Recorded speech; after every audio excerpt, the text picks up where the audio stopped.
முடிவெடுக்கும் அதிகாரம் குறிப்பிட்ட சிலரிடம் இருப்பதால் தான் ஊழல் நடக்கிறது என்று காங்கிரஸ் துணைத் தலைவர் ராகுல் கூறினார்.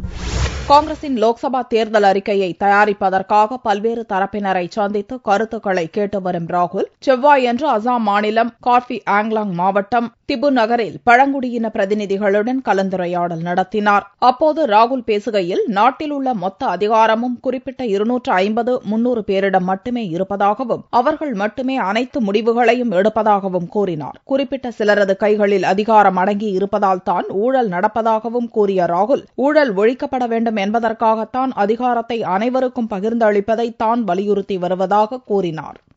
If you look at the whole country, approximately 250-300 people decide all our candidates.